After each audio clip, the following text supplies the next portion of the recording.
No estudo de hoje, iremos rever um conceito-chave para o cristianismo, a liberdade. Fomos libertos do pecado, e isso está claro nos escritos de Paulo. Mas o que significa ser livre em Jesus? Como devem viver os que foram libertos? Simone de Beauvoir disse que o homem é livre, mas ele encontra a lei na sua própria liberdade. Como entender as nossas próprias limitações? Fica ligado aí, pois estudaremos mais uma vez a lição da Escola Sabatina, cujo título é Pecado ou Obediência?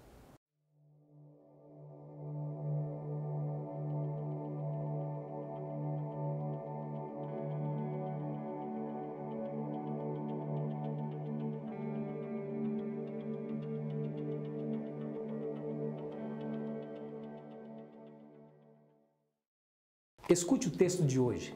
Não sabeis que daquele a quem vos ofereceis como servos para obediência, desse mesmo a quem obedeceis, sois servos, seja do pecado para a morte ou da obediência para a justiça?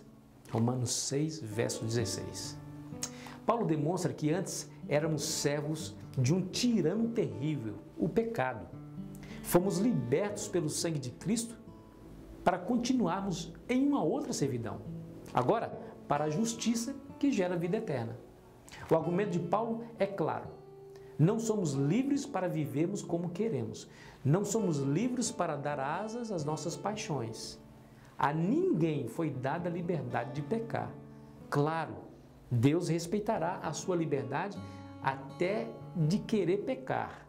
Ele não aparecerá para você momentos antes de cometer o pecado a fim de lhe impedir. Ele, através do Espírito Santo, fala ao seu coração a fim de que você reflita sobre a ação que está prestes a acontecer. Veja o que Isaías disse.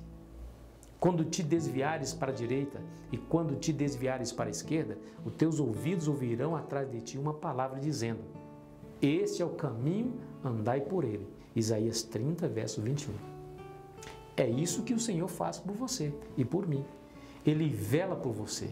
Mesmo em meio à tentação, o nosso Deus vai tentar te direcionar, porém sempre dentro dos limites da sua liberdade. Nunca se esqueça que o pecado é um senhor tirano e sempre lhe assedia. Ele te oferece prazeres, mas no final ele cobrará o seu preço. Veja as palavras de Salomão, Provérbios 16, verso 25.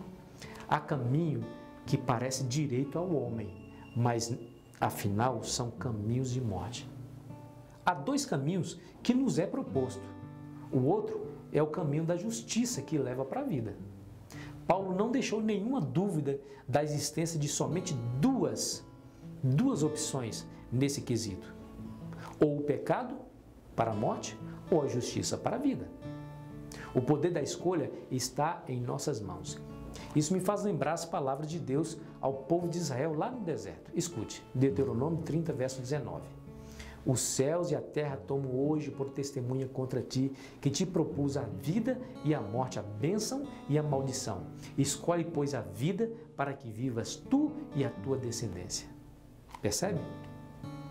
No verso 17 de Romanos 6, Paulo reforça ainda mais esse pensamento. Veja, mas graças a Deus, porque outrora escravo do pecado, contudo vieste a obedecer de coração a forma de doutrina a que fostes entregues. Agora, ele demonstra a razão da nossa liberdade. Para que fomos libertos do pecado? Para continuarmos pecando? Para dar asas às nossas paixões? Para fazermos o que bem entendemos? Que é isso, gente? De maneira nenhuma. Ele afirma que fomos libertos da escravidão do pecado para que fôssemos capacitados, aqui eu quero usar as próprias palavras de Paulo, para a obediência de coração à forma de doutrina que fostes entregues. Para Paulo, a doutrina correta, os ensinamentos corretos, quando obedecidos de coração, ajudam a cada cristão a se tornar servo da justiça.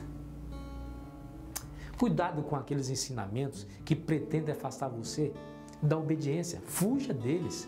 Não caia nessa armadilha. Lembre-se das palavras do apóstolo João em sua primeira carta, no capítulo 2, versículo 4. Aquele que diz, eu conheço a Deus, e não guarda os seus mandamentos, é mentiroso e nele não está a verdade. Que o Senhor lhe conduza sempre pelo caminho da obediência.